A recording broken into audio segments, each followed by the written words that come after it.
ऐसा माइंडसेट नहीं रखना है कि एग्जाम आ रहा है, एग्जाम आ रहा है, एग्जाम आ रहा है, ठीक है आने दो एग्जाम को। आपको ऐसा रखना है, ठीक है आने दो एग्जाम को, हम देख लेंगे। यानी कि ऐसे डर के लिए रहना है कि भाई एग्जाम आ रहा है, आपको ऐसा बोलना है कि एग्जाम आ नहीं रहा है, हम एग्जाम से मिलने जा रहे हैं। So hello everybody, welcome back. हम एक्चुअली पार्ट 2 लेके आए हैं। देखिए मैं आपको बता दूं, जैसे लाइफ में हमने लास्ट टाइम बात की थी पार्ट 1 में मेजर चीजों को लेके, कि मेजरली ग्रॉसली आपको क्या क्या लास्ट टाइम पे ध्यान देना है, मतलब क्या पढ़ना है, क्या नहीं करना है ना। That's what we have discuss in the last. Overall कैसे करना है ना।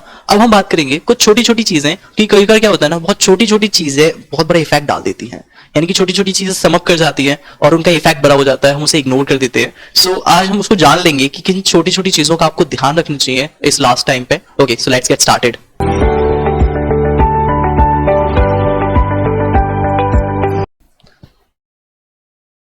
ओके, सो छोटी सी चीज है बट स्टिल इंपॉर्टेंट है, तो आपको कुछ चीजें सुन लेनी चाहिए कि आपका फूड बहुत ज्यादा मैटर करता है, क्योंकि आपका फूड कहीं ना कहीं इज अ की टू योर माइंड, एंड आपको पता है कि पूरा गेम तो माइंड का ही है ना।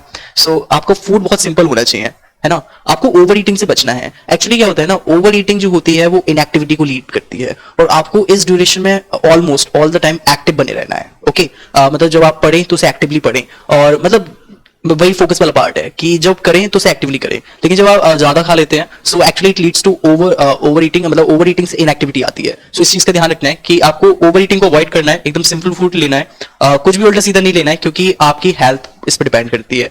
और ऐसा किसी के साथ ना हो कि बहुत ज्यादा डिजर्विंग स्टूडेंट था, लेकिन लास्ट वीक में उसकी हेल्थ इतनी ज्यादा बिगड़ गई कि वो पेपर ही नहीं दे पाया, या उसने दिया भी तो उतने फोकस से नहीं कर पाया। मतलब वो जो कर सकता था, क्या पता वो ऑल इंडिया रैंक 1 तक अचीव कर सकता था, लेकिन since due to food and due to एक छोटी सी चीज की वजह से उसने अपनी पूरी प्रिपरेशन को स्पॉइल कर दिया। ऐसे केसेस हैं, आपको पता है, मुझको भी पता है, अभी मेंशन नहीं करूंगा, है ना। So just take care of this thing, है ना। मतलब लिटरली छोटी सी चीज है लेकिन बहुत बड़ा इफेक्ट है।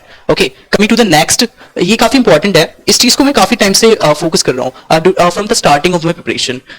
अगर आपको अभी पता चल रहा है, सिंस आपको पता है कि आपका जो नीट का एग्जाम होता है वो 2 to 5 होता है, दैट्स फिक्स्ड एक्चुअली। सो आपको इस टाइम सबसे ज्यादा एक्टिव रहना है, एंड मुझे पता है मोस्ट ऑफ द स्टूडेंट जो इस वीडियो को देख रहे हैं, अरे आप ही, सो उनको सोने की आदत होती है आफ्टरनून में स्पेशली, है ना, आफ्टर देयर लंच। तो ऐसा नहीं करना है, मतलब आपको कुछ भी करके ऐसा शेड्यूल सेट करना है, ऐसा टाइम टेबल सेट करना है कि आपकी एक्टिविटी, मतलब मोस्ट एक्टिव आप इस टाइम पे रहे। This is very important time. मतलब अगर आप जो हम मॉक टेस्ट डे जब आएगा आपका, जैसे सपोज दैट आपको वीक में 4 मॉक टेस्ट देने, 4 से ज्यादा नहीं देने हैं, 3 या 4।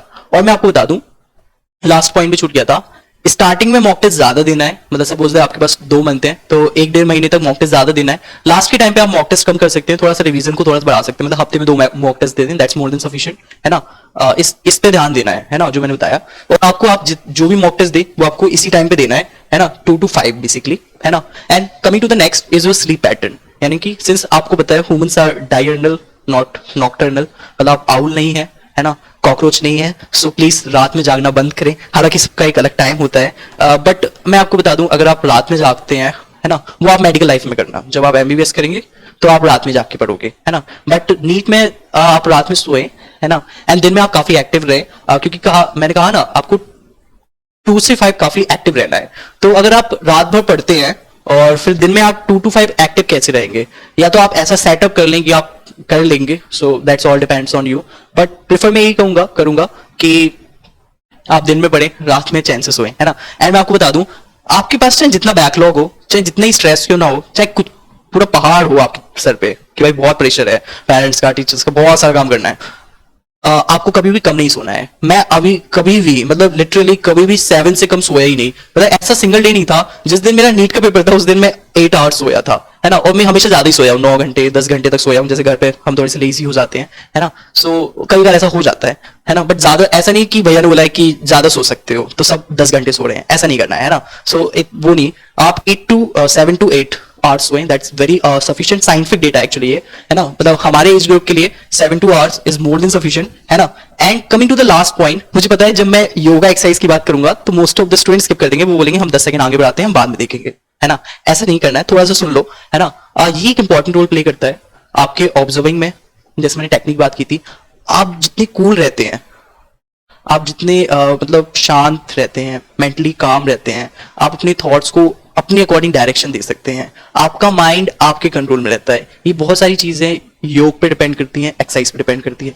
मैं ये नहीं कहूंगा कि आप हाफ एन आवर या फिर 1 घंटा दें, आपके पास इतना टाइम नहीं होता है, मुझे पता है ना। सो आप एटलीस्ट 15 to 20 मिनट्स दें, उसमें आप थोड़ी सी एक्सरसाइज कर लें, थोड़ा सा प्राणायाम कर लें, आप भ्रामरी कर सकते हैं, वो काफी ज्यादा इफेक्टिव है। मतलब bhramari is something which is very effective. आप गूगल पे सर्च करेंगे कैसे करते हैं, है ना। प्राणायाम करें, this is another very important योग, है ना। तो जस्ट डू इट गाइज। यानी कि कुछ चीजें करने से अगर आप थोड़े से इंप्रूव होते हो, आपकी थोड़ी सी मार्क्स बढ़ते हैं, आप थोड़े से और ज्यादा कूल हो जाते हो, थोड़ा और अच्छे से खुद को सेटल करने लगते हो, खुद को और अच्छे से मैनेज करने लगते हो, तो हम क्यों ना करें उस चीज को, है ना। एंड मैं आपको बता दूं, I am practising these things since my 9th standard, क्योंकि आप में से मोस्ट ऑफ द स्टूडेंट्स को पता होगा दैट आई एम नवोदयन, है ना। एंड आपको पता है नवोदय में होती है पीटी, एंड पीटी में सुबह जाना पड़ता है जल्दी, है ना। जो नवोदय के वो रिलेट कर पा रहे होंगे कि जाना पड़ता है, कैसी कैसी सिचुएशंस रहती हैं, है ना।